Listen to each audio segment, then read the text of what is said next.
Alô, eu sou o Lucas e seja bem-vinda, bem-vindo ao meu canal.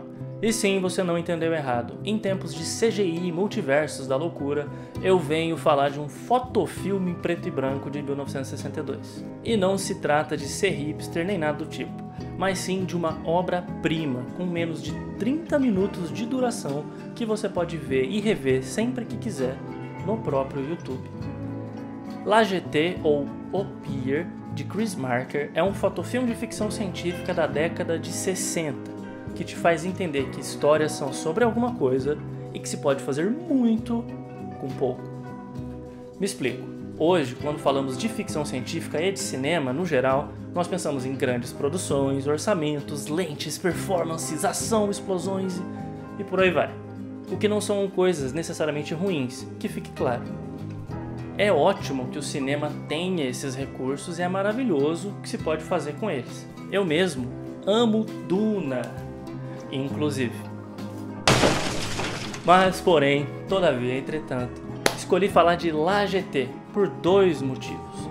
O primeiro é que sempre que eu revejo esse filme, uma coisa que eu faço com certa frequência, eu devo admitir, eu me impressiono com quanto se pode fazer e de maneira assaz elegante com tão pouco.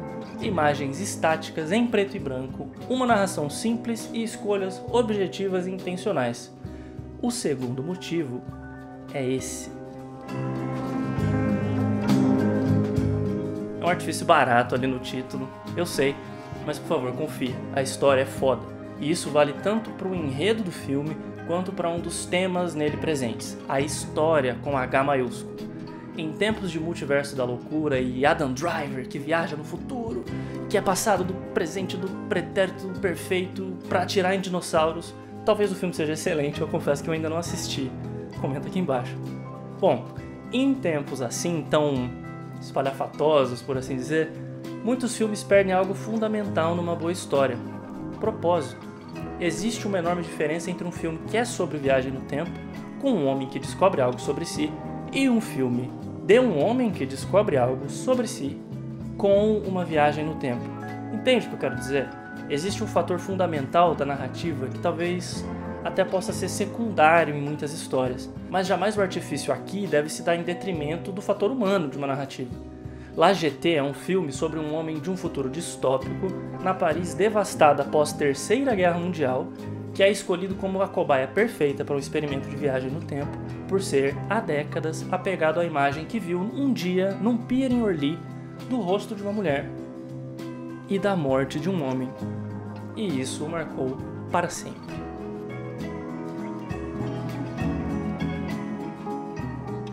O tempo das viagens no tempo talvez já tenha se misturado com os multiversos e os plot twists, os spin-offs e termos pop associados, mas algo prevalece.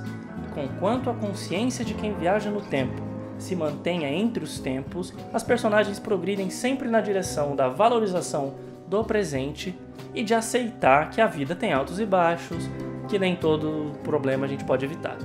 Ou seja, não dá pra mudar tudo e evitar todos os problemas do mundo. Com La Jetée, porém, não. Deixando de lado a, abre aspas, ciência da viagem no tempo, o filme se utiliza da viagem no tempo como conceito, como mídia através da qual sua estética, sua forma é cristalizada. O filme é construído a partir de fotos em preto e branco, com basicamente uma trilha sonora e uma narração distante, de um narrador que quase descreve os fatos com a objetividade de um índice, de história mundial. As imagens são, em sua maioria, das pessoas e lugares mencionados na narração, com algumas intervenções abstratas como imagens de estátuas. A escolha da fotografia como meio é muito significativa, em especial se tratando de cinema, história e tempo.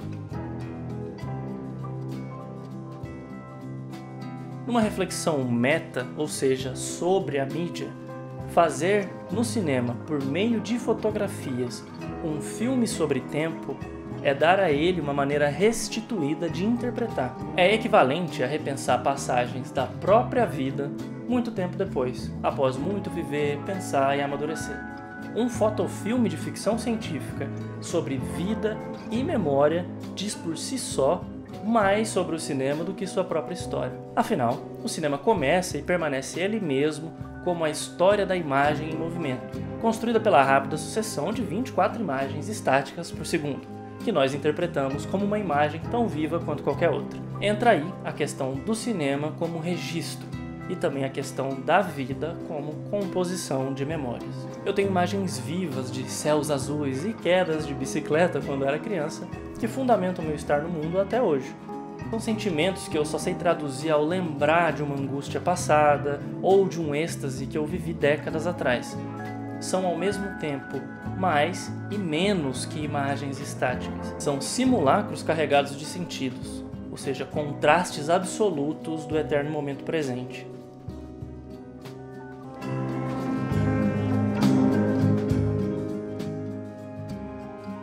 O filme se constrói por contrastes, preto e branco, luz e sombra, imagem e som, paralisia e movimento, seres vivos e estátuas, memória e simulacros.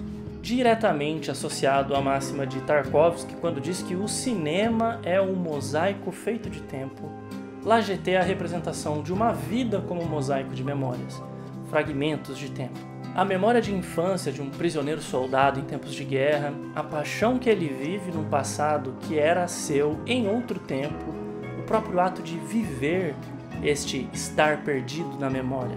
Tudo isso não é só uma história, é poesia. E aqui um contraste talvez ranzinza demais da minha parte, mas onde está a poesia, onde é que está a humanidade no excesso que por si só é o conceito de um multiverso?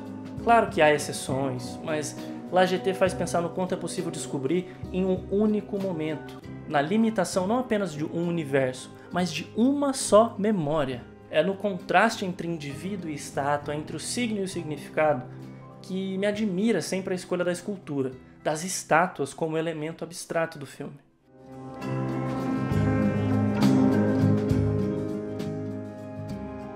Simulacrum, palavra latina que remete ao conceito de semelhança, muitas vezes utilizada para falar de estátuas, é a palavra adequada para falar de LaGT. Da própria fotografia como um fragmento da realidade, até a memória como representação do tempo vivido, os simulacros são a fundação dos sentidos no filme. Eu confesso que é uma palavra sobre a qual eu penso bastante, tanto pessoal quanto filosoficamente. Tenho na pele tatuado um trecho da Vita Nova de Dante, em que Amor, a entidade, lhe diz: Fili mi, tempus est ut pretermictantur simulacra nostra. Meu filho, é hora de deixarmos para trás os nossos simulacros. Na era das redes sociais e da identidade avatar, esse conceito de estar aquém da própria imagem, de ser menos do que até mesmo aquilo que se pode mostrar ser, isso tudo é verdadeiramente ser. No filme, intercalar com imagens de estátuas a imagem do homem que vive momentos de dor e beleza e reflete e aprende sobre a história humana e sobre sua própria humanidade, isso tudo é como na vida, reviver uma memória ou experienciar seja lá o que você considere beleza através de uma obra de arte. E se talvez para você eu tenha ido muito longe, bom, isso é porque talvez você ainda não tenha aprendido a ser transportado no tempo. E no cinema, como Chris Marker em LaGT me ensinou a fazer.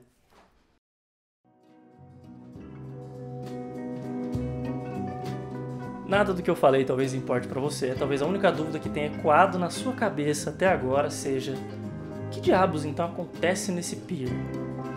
E isso que eu nem sequer mencionei uma breve ida ao futuro e a escolha que o protagonista precisa fazer. Tudo isso, repito, em 20 e poucos minutos, disponível até legendado aqui no YouTube. O que acontece no pier? Eu jamais direi em voz alta. O link do filme está aqui na descrição, e se você gosta de vídeos como este, deixa o like e se inscreve no canal, que tem vídeo novo toda semana. E não deixe de recomendar este vídeo para mais 2 pessoas. Pode ser que nenhuma delas tenha interesse nem no passado nem no futuro, mas se ao menos uma delas acabar se inscrevendo no canal, isto para mim seria um presente. Pegou? Eu tô melhorando, fica vendo. Bom, eu sou o Lucas e se você já estiver maratonando todos os vídeos do canal e quiser ainda mais escrita e filosofia, algumlucas.com. Eu vou ficando por aqui, até a próxima, tchau.